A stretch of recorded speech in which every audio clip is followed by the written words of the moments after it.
that we're all American.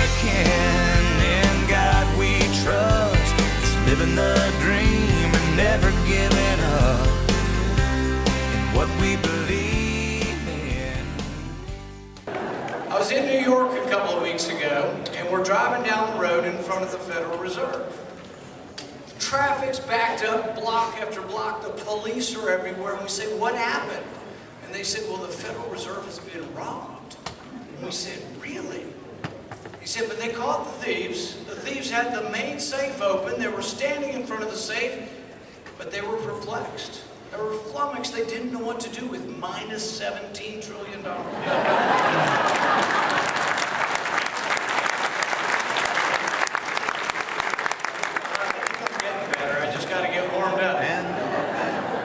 Reagan used to tell all kinds of stories. He was a great storyteller, and that's one of the reasons he was such a great communicator. One of the things he used to go after was OSHA. So he'd always bash OSHA. Anybody ever had an OSHA audit in their business?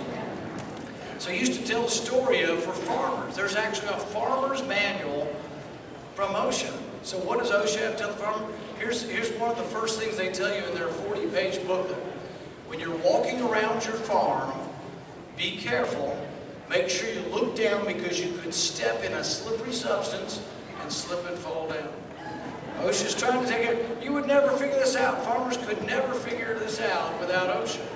OSHA has a manual for climbing a ladder. There's 125 rules in the manual for climbing a ladder. The first rule, make sure when you climb the ladder that you're facing the ladder. I had to take a test on that last week. The government is just trying to look after you because they think we're too dumb to take care of ourselves. So one of the things about Obamacare is they think they're going to make you healthier by having the doctors and the hospitals push more paper around. So here's one of the things that Obamacare is doing in their magnificent wisdom. When you come to see your doctor marks a code down on the chart. Right now there's 18,000 codes. So under Obamacare, there's going to be 144,000 codes for diseases. That's going to make you healthier. For example, there's going to be a new code for walking into a lamppost.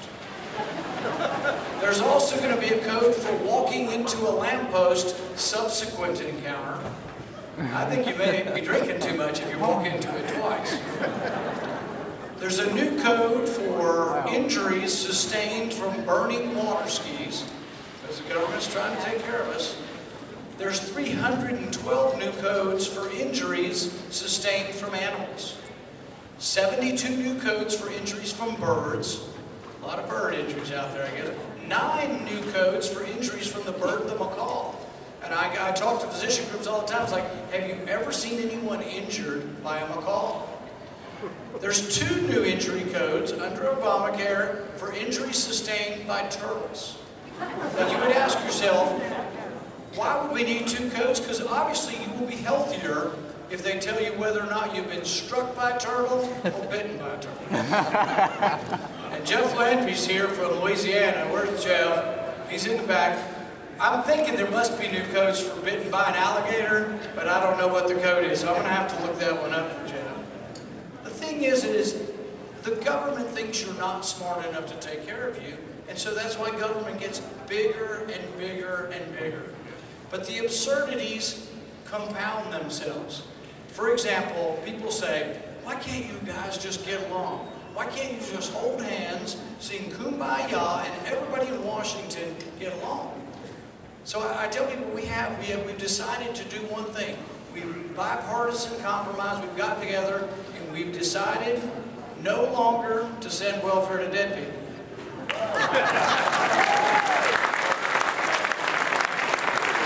Now this is a big step forward. It took a lot of work to get there, and you might ask yourself, well, certainly we don't send welfare to dead people. Well, you'd be wrong. In the last 5 years, we've sent over $500 million to dead people. Closer. Including Social Security checks. One guy collected his dad's check from 1971 to 2008. You know how they caught him? He died. You know your government's grown too large when we're sending money to dead people. That's something you would think we could all agree on. You also may think that when we're borrowing $30,000 a second, we're borrowing over $1 trillion a year, that maybe we ought to reconsider sending good money after bad to Egypt and Pakistan and all of these countries.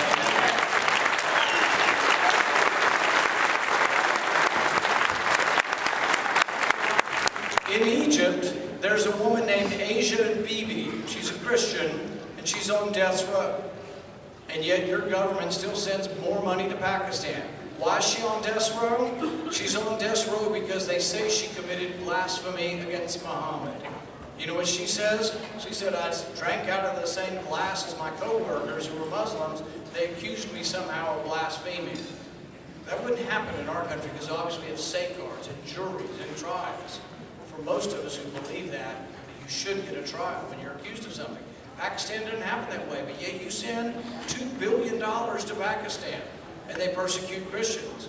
Right now, there's a movement on to get involved in the war in Syria. We may not all agree on this, but think about it before you make your decision. There's 2 million Christians in Syria.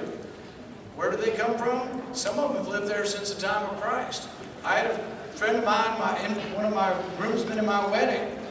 He has an Arabic last name, and he told me he was a Christian. I said, well, how long? And he said, well, longer than your family. He said, we've been Christians since Jesus was around walking on the earth over there, and our family probably came around a little bit later. You know, we were some of those nomadic, Germanic tribes. It probably took a while to get to us.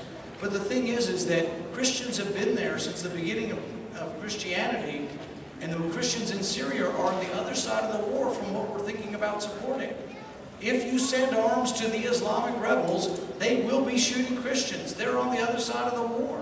This is a great irony we should all think before we get involved in the Syrian war.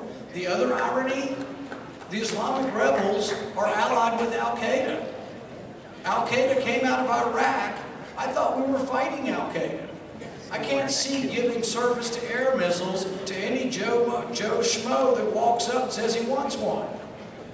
Even the Joint Chief of Staff, Martin Dempsey, the general, says it's very difficult to tell friend from foe over there. We need to be very careful. We have a lot of problems in our country. I don't think it makes any sense to borrow money from China to send it to Pakistan. I don't think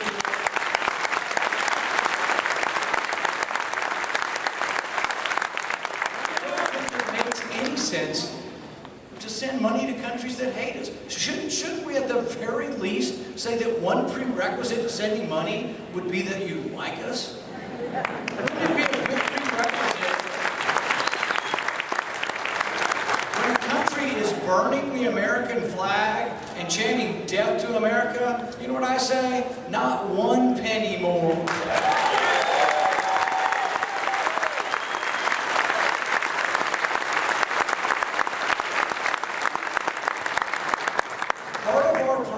Is people aren't that well informed, frankly. My son sent me a little snippet of Jimmy Kimmel. Jimmy Kimmel on the street. Jimmy Kimmel walks up to the first person and he says, well, you heard the president has pardoned the sequesterer, and he sent it to Portugal. And the first person that came up said, oh, well, the president wouldn't do it if it weren't the right thing to do. The president, I trust the president. If he sent the sequesterer to Portugal, that's where it ought to go. They have no idea what a sequester is. Some Americans who actually do know a little bit about it don't quite understand it. The sequester is a slowdown in the rate of growth of government. There are some cuts in the first year, but if you look at the budget over 10 years, everything grows. In fact, you've seen the chart on Fox News. Here's the growth of government without the sequester. Here's the growth of government with sequester. You can't see any space between the lines. It's the least we can do. People say, well, some of it's going to affect the military. If we bankrupt our country, we can't defend our country. In order to defend our country, we have to be sovereign.